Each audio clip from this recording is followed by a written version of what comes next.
राधे कृष्ण। छांदोग्योपनिषद सप्तम अध्याय प्रथम खंड। एक बार नारद जी ने सनत कुमार के पास जाकर कहा, हे भगवान, मुझे उपदेश कीजिए।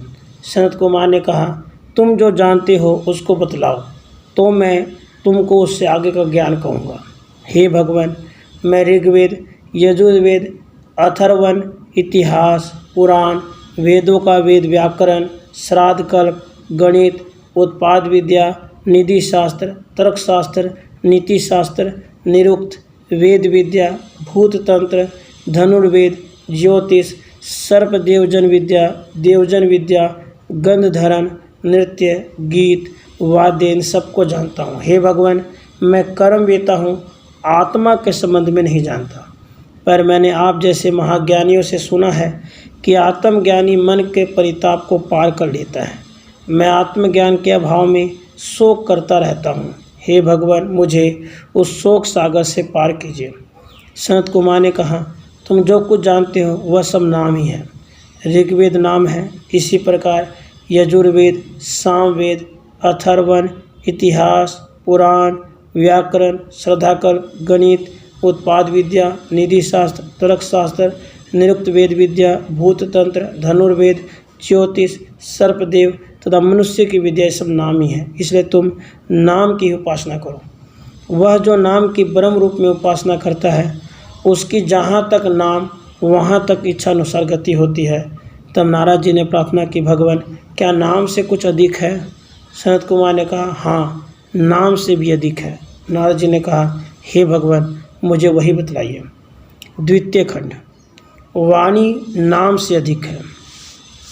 वाणी ही ऋग्वेद को बतलाती है। यजुर्वेद, सामवेद, अथर्ववेद, इतिहास, पुराण, व्याकरण, श्राद्ध कल्प, गणित, उत्पाद विद्या, निधि शास्त्र, तर्कशास्त्र, नीति शास्त्र, निरुक्त, भूत तंत्र, धनुर्वेद, ज्योतिष, सर्प देवजन विद्या, स्वर्ग, पृथ्वी, वायु, आकाश, जल, तेज, देव, मनुष्य, पशु, पक्षी, तृण, वनस्पति, हिंसक पशु, कीट, पतंग, चींटी, धर्म, अधर्म, सत्य, मिथ्या, शुभ, अशुभ, प्रिय, अप्रिय, सबको वाणी ही प्रकट करती है। जो वाणी न होती तो न धर्म का ज्ञान होता, न धर्म का, न सत्य का होता, न मिथ्या का, न अच्छे का होता, न बुरे का, न प्रिय का होता, न प्रिय का। वाणी ही इन सबको बतलाती है। अतः तुम वाणी की उपासना करो। जो वाणी ब्रह्म है, इस प्रकार उपासना करता है, उसकी जहाँ तक वाणी के विषय है वहाँ तक इच्छा अनुसार गति होती है। नारद जी ने पूछा, भगवान, वाणी से भी अधिक कुछ है? सनत कुमार जी ने कहा, हाँ, वाणी से अधिक है। तो भगवान, मुझे वही बतलाइए। मन ही वाणी से अधिक है। जिस प्रकार दो आंवला को, दो बेरों को, दो बहेड़ों को मुट्ठी में रख लेने पर उनका अनुभव होता है, वैसे ही वाणी और नाम का अनुभव मन करता है। जब मनुष्य मन से विचार करता है, मंत्रों का अध्ययन करूं तभी वो उच्चारण करता है, कर्म करूं ऐसा विचारने के बाद ही काम करता है, पुत्र और पशुओं को प्राप्त करो तभी उनको प्राप्त करता है। इस प्रकार मन ही आत्मा है, मन ही लोक और मन ही ब्रह्म है।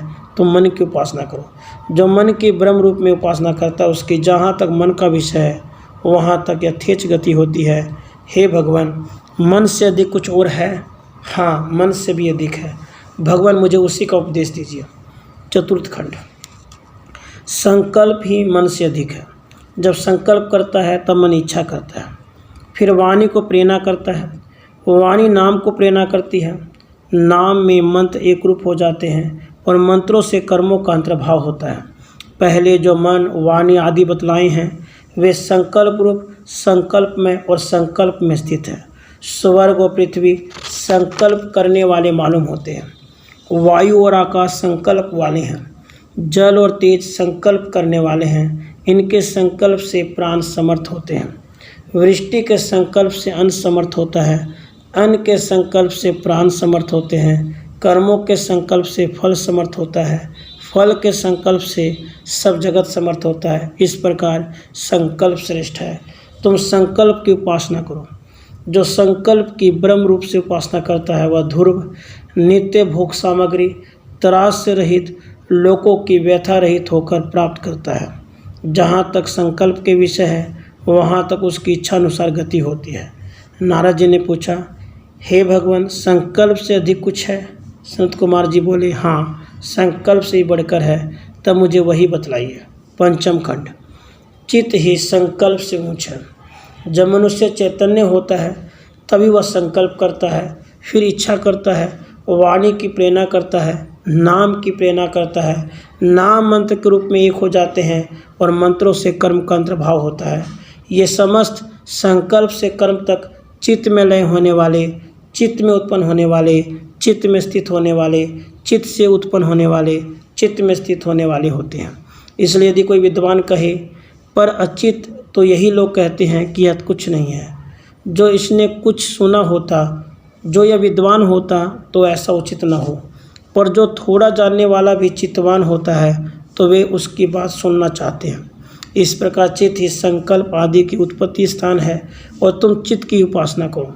जो इस प्रकार चित्त की ब्रह्म रूप में उपासना करते हैं वह वृद्धि युक्त, नित्य भोग सामग्री युक्त, व्यथा रहित लोकों से व्यथा रहित होकर प्राप्त करता है। जो चित्त का विषय है वहाँ तक स्वेच्छापूर्वक प्रवृत्ति कर सकता है। नारद, भगवान, चित्त से बढ़कर कोई है? संत कुमार ने कहा, हाँ है तो सही। तब भगवान मुझे वही बतलाइए। षष्ठ खंड। ध्यान ही चित्त से श्रेष्ठ है।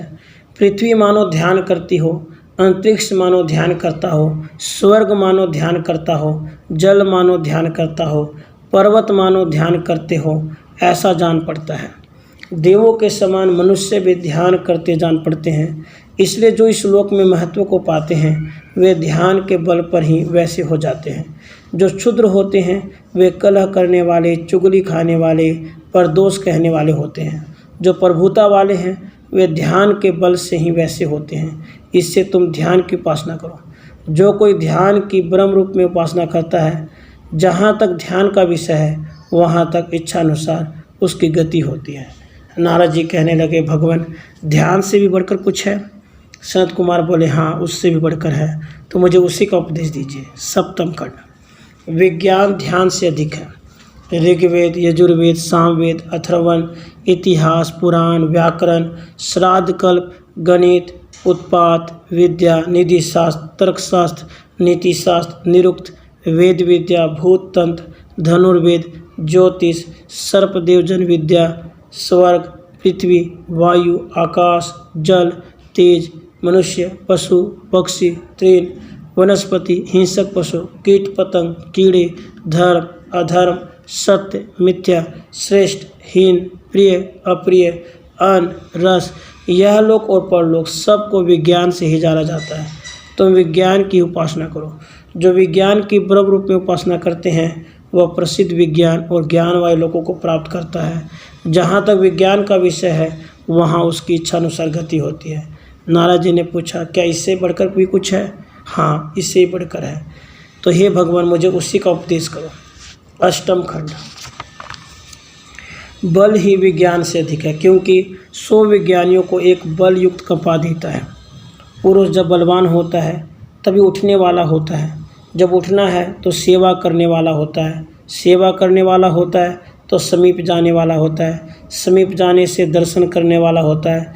श्रवण करने वाला होता है। मनन करने वाला होता है। जानने वाला होता है। अनुष्ठान करने वाला होता है। अनुभव करने वाला होता है। बल से ही पृथ्वी स्थिर रहती है। बल से ही अंतरिक्ष, बल से ही स्वर्ग, बल से ही पर्वत, बल से ही देव, जैसे मनुष्य, पशु, पक्षी, तृण, वनस्पति, हिंसक पशु, कीट पतंग, कीड़े तक स्थिर रहते हैं। बल से ही लोक स्थित रहते हैं। इससे बल की उपासना करो। जो बल को ब्रह्म रूप में उपासना करता है तो जहाँ तक बल का विषय है वहाँ तक उसकी गति इच्छा अनुसार होती है। नारद ने पूछा, भगवान, बल से अधिक भी कुछ है? संत कुमार ने कहा, हाँ, बल से भी अधिक है। तो भगवान उसी को मेरे प्रति कहे। नवम खंड। अन्न ही बल से अधिक है। यदि कोई 10 दिन तक भोजन न करे तो वह जीवित रहने पर भी दर्शन, श्रवण, मनन, बोध, अनुष्ठान, अनुभव कर सकने में असमर्थ होता है। फिर तब उसे अन्न मिलने लगे तो वह दर्शन करने वाला, श्रवण, मनन, बोध, अनुष्ठान, अनुभव करने वाला हो जाता है। इससे तुम अन्न की उपासना करो। जो अन्न की ब्रह्म रूप में उपासना करता है वह अन्न और जल वाले लोक को प्राप्त होता है।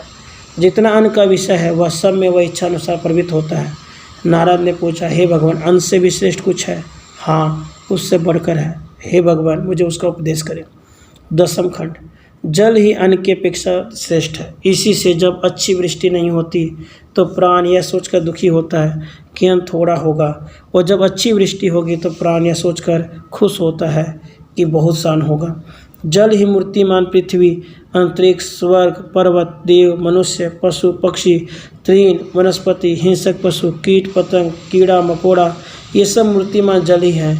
इससे जल की उपासना करो। जो जल की ब्रह्म भाव से उपासना करता है वह सब मूर्तिमान विषयों को प्राप्त करता है, तृप्त होता है, और जहाँ तक जल का विषय है वहाँ तक अपने इच्छानुसार गति कर सकता है।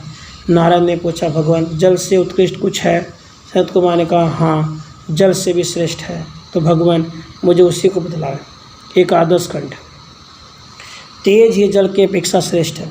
जब वह वायु को ग्रहण करके आकाश को चारों ओर से तपाता है तो सब जगत तपने लगता है और लोग कहते हैं कि वर्षा होगी। वह तेज ही पहले स्वयं प्रकट होकर फिर जल को रचता है। तेज उदरगामी और त्रियगामी होकर बिजली के साथ गर्जने को शब्द करता है। इससे बिजली होती है, गर्जन होता है, और लोग कहते हैं कि वर्षा होगी ही। इस प्रकार तेज पहले स्वयं प्रदर्शित होकर जल की रचना करता है। इससे तुम जल की उपासना करो। जो तेज की ब्रह्म भाव से उपासना करता है वह तेज युक्त, प्रकाश और तम से रहित लोक को पाता है। जहाँ तक तेज का विषय है वहाँ तक उसकी इच्छानुसार गति होती है। नारायण ने पूछा, भगवान, तेज की अपेक्षा भी कुछ श्रेष्ठ है? शरद कुमार ने कहा, हाँ है। तो भगवान, उसी का उपदेश करो। 12वां खंड। आकाश ही तेज से श्रेष्ठ है। सूर्य, चंद्र, बिजली, नक्षत्र, अग्नि, ये सब आकाश ही हैं और आकाश द्वारा ही परस्पर पुकारते हैं। आकाश द्वारा ही सुनते हैं, आकाश द्वारा ही प्रतिभाषण करते हैं। आकाश में सब कीड़ा करते हैं और कीड़ा नहीं भी करते हैं। आकाश में जन्मते हैं, आकाश में बढ़ते हैं। इससे तुम आकाश की उपासना करो। जो आकाश की ब्रह्म भाव से उपासना करता है वह प्रसिद्ध विस्तार वाले, प्रकाश युक्त, परस्पर कीड़ा न करने वाले विस्तीर्ण मार्ग वाले लोगों को पाता है। जितना आकाश का विषय है उसमें उसकी इच्छा अनुसार गति होती है। नारद जी ने कहा, हे भगवान, आकाश से ही बढ़कर कुछ है? संत कुमार ने कहा, हाँ, आकाश से ही बढ़कर है। तब भगवान, मुझे वही बतलाइए। 13वां खंड। स्मरण ही आकाश से बढ़कर है। इससे जहाँ बहुत से बैठे हों पर स्मरण न करते हों तो वे न सुनते हैं, न मनन करते हैं, न जानते हैं। जब स्मरण करते हैं तभी सुनते हैं, तभी मनन करते हैं, तभी जानते हैं। स्मरण से ही पुरुष पुत्रों को, पशुओं को पहचानते हैं। इससे स्मरण की उपासना करो। जो स्मरण की ब्रह्म भाव से उपासना करते हैं तो जहाँ तक स्मरण का विषय है वहाँ तक उसकी गति हो जाती है। नारायण ने कहा, भगवान, स्मरण से अधिक कुछ है? हाँ है, मुझे उसी का उपदेश कीजिए। 14वां खंड। आशा ही स्मरण से अधिक है। आशा युक्त होकर स्मरण से मंत्रों का अध्ययन करता है, कर्म करता है, पुत्रों और पशुओं की इच्छा करता है, लोक परलोक की इच्छा करता है। इससे आशा की उपासना करो। जो आशा की ब्रह्म भाव से उपासना करते हैं उसके सब विषय आशा द्वारा समृद्धि को प्राप्त होते हैं। उसकी प्रार्थना सफल होती है। जहाँ तक आशा के विषय वहाँ तक की इच्छानुसार गति होती है। नारद जी ने पूछा, हे भगवान, आशा से बढ़कर भी कुछ है? संत कुमार ने कहा, हाँ, आशा से भी अधिक है। तब भगवान, मुझे उसी का उपदेश करें। 5वां खंड। प्राण ही आशा से श्रेष्ठ है।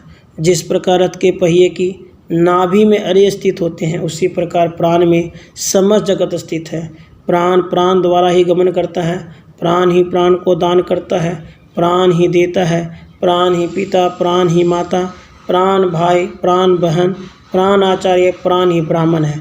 यदि कोई पिता, माता, भाई, बहन, आचार्य और ब्राह्मण के प्रति अनुचित कथन करता है तो सुनने वाले उससे कहते हैं, तुझे धिक्कार है। तो अवश्य ही पिता का हनन करने वाला है, माता का हनन करने वाला है, भ्रातृघाती है, बहन की हत्या करने वाला है, आचार्य का हनन करने वाला है, ब्रह्मघाती है। उस प्रकार उससे कहते हैं। पर जब शरीर से प्राण निकल जाते हैं तो चाहे उनको सूल से इकट्ठा करके काट पीट कर जला दे तो भी कोई नहीं कहता कि तू पिता का हत्यारा, माता का हत्यारा, भाई का मारने वाला है, बहन का घात करने वाला है, आचार्य की हत्या करने वाला अथवा ब्रह्मघाती है। ऐसा कोई बात नहीं कहता। इस प्रकार प्राण ही पिता आदि होते हैं। जो प्राणों को इस प्रकार अनुभव करता है, चिंतन करता है, निश्चय करता है, वह अतिवादी कहा जाता है। अगर कोई उससे अतिवादी कहे तो उसे स्वीकार करना चाहिए कि हाँ, मैं अतिवादी हूँ, उसको छुपाना नहीं चाहिए। षोडश खंड। सनत कुमार ने फिर कहा, जो सत्य के लिए अतिवाद करता है वह अवश्य अतिवाद वाला है। नारद जी ने कहा, हे भगवान, मैं सत्य के लिए ही अतिवाद करूं, ऐसा हो। सनत कुमार ने कहा, वह सत्य ही विशेष जानने योग्य है। भगवान, मैं उस सत्य को ही विशेष रूप से जानना चाहता हूँ। सप्तदश खंड। सनत कुमार ने कहा, जब सत्य को विशेष रूप से जान लेता है तभी सत्य कथन करता है, विशेष नहीं जानने से सत्य को नहीं कह सकता। जो सत्य कहते हैं वे विज्ञान को विशेष जानने वाले होते हैं। नारद जी ने कहा, भगवान, मैं विज्ञान को ही जानना चाहता हूँ। अष्टादश खंड। सनत कुमार ने कहा, जब मनन करता है तभी वह विशेष जान सकता है, मनन न करने पर विशेष रूप से नहीं जान सकता है। मनन करके विशेष जाना जाता है, इससे मनन ही जानने योग्य है। नारद जी ने कहा, भगवान, मैं मनन को ही विशेष रूप से जानना चाहता हूँ। 51वां खंड। सनत कुमार जी बोले, जब श्रद्धा करता है तभी मनन होता है, अश्रद्धा से मनन नहीं होता। श्रद्धा करने वाला ही विशेष मनन कर सकता है, इससे श्रद्धा विशेष जानने योग्य है। नारद जी ने कहा, भगवान, मैं श्रद्धा को विशेष रूप से जानना चाहता हूँ। 20 खंड। जब श्रद्धा करता है, जब निष्ठा करता है तब श्रद्धा होती है। जो निष्ठा नहीं करता वह श्रद्धा भी नहीं कर सकता। निष्ठा रखने वाला ही श्रद्धा करता है, इससे निष्ठा विशेष जानने योग्य है। भगवान, निष्ठा को ही विशेष रूप से जानना चाहता हूँ। 21वां खंड। जब कृति होती है तभी श्रद्धा होता है, जिसमें कृति नहीं है वह श्रद्धा भी नहीं कर सकता। कृति से ही निष्ठा होती है, इसलिए कृति विशेष योग्य जानने योग्य है। भगवान, मैं कृति को विशेष जानना चाहता हूँ। 22वां खंड। सनत कुमार ने कहा, जब सुख को प्राप्त होता है तब कृति होती है, असुख पाकर कृति नहीं की जाती। सुख को पाकर ही कृति करता है, इससे सुख विशेष जानने योग्य है। भगवान, मैं सुख को जानने की इच्छा करता हूँ। 23वां खंड। जो भूमा है नृति से वह सुख है, अल्प में सुख नहीं है। भूमा में सुख है, इससे भूमा ही विशेष जानने योग्य है। भगवान, भूमा को ही जानने की इच्छा करता हूँ। 24वां खंड। संत कुमार ने कहा, जहाँ अन्य किसी को नहीं देखता और कुछ नहीं सुनता, कुछ भी नहीं जानता, वह भूमा है। इसके विपरीत जहाँ अन्य को देखता है, अन्य को सुनता है, अन्य को जानता है, वह अल्प है। इस प्रकार भूमा अविनाशी है, अल्प विनाश युक्त है। नारद जी ने पूछा, हे भगवान, भूमा किस में स्थित है? संत कुमार ने कहा, भूमा अपनी ही महिमा में स्थित है और वस्तुतः तो उसमें भी नहीं, अर्थात आश्रय रहित है। संसार में तो गाय, घोड़ा, हाथी, सोना, दास, स्त्री, भूमि, घर आदि को विभूति कहा जाता है। इस प्रकार अन्य अन्य में स्थित है, मैं ऐसा नहीं मानता। 25वां खंड। भूमा वह है जो नीचे है, ऊपर भी है, पश्चिम में भी है, पूर्व में भी है, दक्षिण में भी है, उत्तर में भी है, वही हर जगह व्याप्त है। उसी भूमा में अहंकार वश इस प्रकार कथन करते हैं, मैं ऊपर हूँ, मैं नीचे हूँ, मैं दाईं ओर हूँ, मैं बाईं ओर हूँ, मैं दक्षिण की तरफ हूँ, मैं उत्तर की तरफ हूँ, मैं सब तरफ हूँ। इस प्रकार आत्मा की दृष्टि से भूमा का यही लक्षण है कि आत्मा ही नीचे है, आत्मा ही ऊपर है, आत्मा ही पश्चिम की ओर है, आत्मा ही पूरब की ओर है, आत्मा ही उत्तर में है, आत्मा ही दक्षिण में है, आत्मा ही हर जगह है।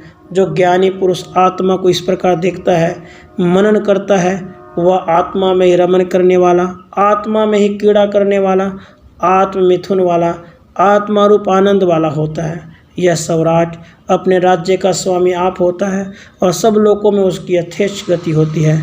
और जो इनके विपरीत समझते हैं वह अन्य राष्ट्र दूसरे के राज्य में रहने वाले होते हैं, वे विनाशील होते हैं, उनकी गति स्वेच्छानुसार हर जगह नहीं हो सकती। 60वां खंड। संत कुमार जी ने कहा, जो इस प्रकार देखता है, इस प्रकार मनन करता है, इस प्रकार जान लेता है, उसके लिए आत्मा से ही प्राण, आत्मा से ही आशा, आत्मा से ही स्मरण, आत्मा से ही आकाश, आत्मा से ही अन्न, आत्मा से ही बल, आत्मा से विज्ञान, आत्मा से ध्यान, आत्मा से ही चित्त, आत्मा से ही संकल्प, आत्मा से ही मनस, आत्मा से ही वाणी, आत्मा से ही नाम, आत्मा से ही मंत्र, आत्मा से ही कर्म, यह सब कुछ आत्मा से ही हो जाता है। इस संबंध में यह श्लोक है, ज्ञानी न मृत्यु को देखता है, न रोग को, न दुख को, वह सबको आत्मा रूप देखता है और सब कुछ प्राप्त कर लेता है। वह एक होता है, फिर 3 तेज जल पृथ्वी हो जाता है, फिर 5 पंच विषय, सप्तलोक, 9 ग्रह हो जाता है, कहीं 11 इंद्रियां 11वां मन, 110 वृत्तियाँ, 31,000 श्वास भी हो जाता है। आहार की शुद्धि से अंतःकरण की शुद्धि होती है, अंतःकरण की शुद्धि से निश्चित समृद्धि होती है, समृद्धि प्राप्त होने से सब ग्रंथियाँ का नाश हो जाता है। इस प्रकार जिनकी सारी वासनाएं छीन हो चुकी थी, ऐसे नारद को भगवान सनत कुमार ने अज्ञान अंधकार दूर का आत्मज्ञान का दर्शन कराए। उस सनत कुमार जी को स्कंद भी कहते हैं। राधे कृष्ण।